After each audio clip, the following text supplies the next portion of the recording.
ಆಂಜನೇಯ ಸ್ವಾಮಿ ದೇವಸ್ಥಾನದ ಮುಂದೆ ನೂತನ ಗರುಡಗಂಬ ಪ್ರತಿಷ್ಠಾಪನೆ ಸಮಾರಂಭವನ್ನು ಶನಿವಾರ ಭಕ್ತಿ ಭಾವದಿಂದ ಹಾಗೂ ಶಾಸ್ತ್ರೋಕ್ತ ವಿಧಾನಗಳಲ್ಲಿ ವಿಜೃಂಭಣೆಯಿಂದ ನೆರವೇರಿಸಲಾಯಿತು. ಈ ಮಹತ್ವದ ಧಾರ್ಮಿಕ ಕಾರ್ಯಕ್ರಮಕ್ಕೆ ವಿವೇಕಾನಂದ ಆಶ್ರಮದ ಸ್ವಾಮಿ ಪ್ರಕಾಶಾನಂದ ಮಹಾರಾಜರು ದಿವ್ಯ ಸಾನ್ನಿಧ್ಯವನ್ನ ವಹಿಸಿ ವಿಶೇಷ ಆಶೀರ್ವಚನವನ್ನ ನೀಡಿದರು. ಈ ಸಮಾರಂಭವು ನೇಕಾರ ನಗರ ಮತ್ತು ರಾಣೆಬೆನ್ನೂರು ಪ್ರದೇಶದಲ್ಲಿ ಭಕ್ತಿ, ಸಂಸ್ಕೃತಿ ಮತ್ತು ಧಾರ್ಮಿಕ ಏಕತೆಯ ಮಹೋತ್ಸವವಾಗಿ ಜರುಗಿತು. ಭಕ್ತರು ಸಾವಿರಾರು ಸಂಖ್ಯೆಯಲ್ಲಿ ಭಾಗವಹಿಸಿ ಗರುಡಗಂಬ ಪ್ರತಿಷ್ಠಾಪನೆಯ ಈ ಪವಿತ್ರ ಕ್ಷಣಕ್ಕೆ ಸಾಕ್ಷಿಯಾದರು.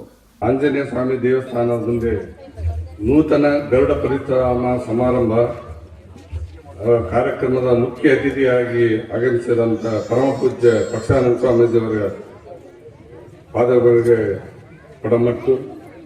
ಅದೇ ರೀತಿಯಾಗಿ ಈ ಸಭೆಯ ಮುಖ್ಯ ಅಧ್ಯಕ್ಷರಾದಂಥ ಪ್ರಕಾಶ್ ತಿಮ್ಮಣ್ಣ ಅಗಡಿಯವರಿಗೂ ಅವರಿಗೂ ಅದೇ ಮುಖ್ಯ ಅತಿಥಿಗಳಾಗಿದ್ದಂಥ ಅನುಪಸ್ಥಿತಿಯಲ್ಲಿರುವಂಥ ಕುಡಿವಾಡ್ ಸಾಹೇಬರಿಗೂ, ಪೂಜಾರ್ ಸಾಹೇಬರಿಗೂ, ಇದೇ ರೀತಿಯನ್ನು ಮಾತಾಡಿದಂಥ ಸಮಾಜ ಸೇವಕರಾದಂಥ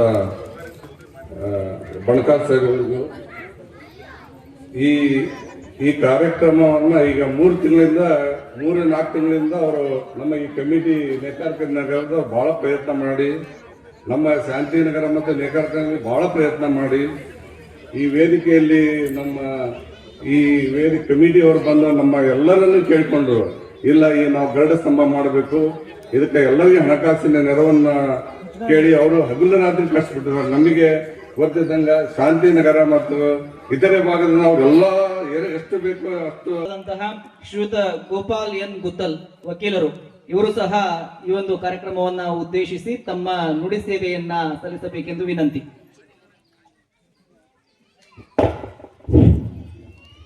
ಜೈ ನೇಕಾರ್.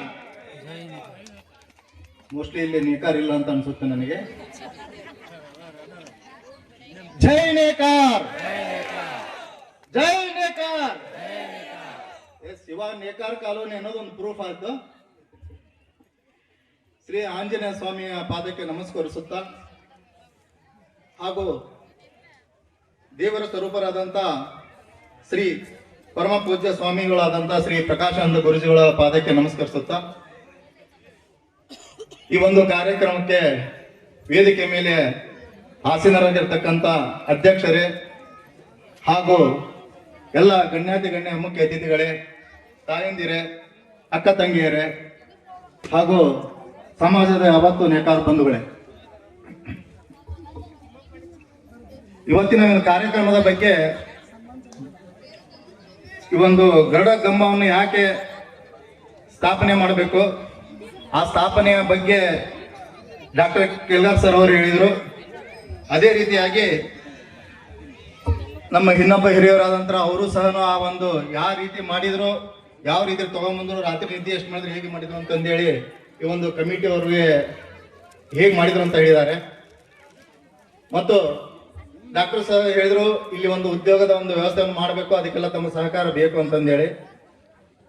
ಇನ್ನು ಮಾತಾಡಲಿಕ್ಕೆ ಟೈಮಿನ ಅಭಾವ ಬಹಳ ಇದೆ.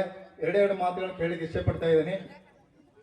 ಈ ಒಂದು ಕಾರ್ಯಕ್ರಮ ಮಾಡಲಿಕ್ಕೆ ಎಲ್ಲರೂ ತಯಾರಿರ್ತಾರೆ, ದಾನಿಗಳು ಸಿಗ್ತಾರೆ, ಆದ್ರೆ ಅದನ್ನು ಮಾಡುವಂತ ಕಾರ್ಯಕರ್ತರು ಕಡಿಮೆ ಇರ್ತಾರೆ. ಈ ಒಂದು ಕಾರ್ಯಕ್ರಮವನ್ನು ಮಾಡಿದಂತ ಈ ಒಂದು ಸಮಿತಿಗೆ ನನ್ನ ಪರವಾಗಿ ಹಾಗೂ ಈ ವೇದಿಕೆಯ ಪರವಾಗಿ ಹೃತ್ಪೂರ್ವಕವಾದ ಧನ್ಯವಾದಗಳನ್ನು ಹೇಳಲಿಕ್ಕೆ ಇಷ್ಟಪಡ್ತಾ ಇದ್ದೀನಿ. ಯಾಕೆಂದ್ರೆ ದುಡ್ಡಿರುತ್ತೆ, ಸಹಾಯ ಮಾಡುವಂತ ಜನಗಳು ಇರ್ತಾರೆ, ಅದೊಂದು ನಡೆಸಿಕೊಂಡು ಮಾಡಿಕೊಂಡು ಹೋಗುವಂತ ವ್ಯಕ್ತಿಗಳು ತುಂಬಾ ಕಡಿಮೆ. ಮೂಲಭೂತವಾಗಿ ಫಕೀರಪ್ಪ ವಿಭೂತಿಯವರು, ಮಹದೇವಪ್ಪ ಬೆಳ್ಕೊಂಡವರು ಒಂದು ಸಮಾಜದಲ್ಲಿ ಕಾರ್ಯಪ್ರವೃತ್ತಿಯಾಗಿ ಮೊದಲಿನ ನಡ್ಕೊಂತ ಬಂದಿದ್ರೆ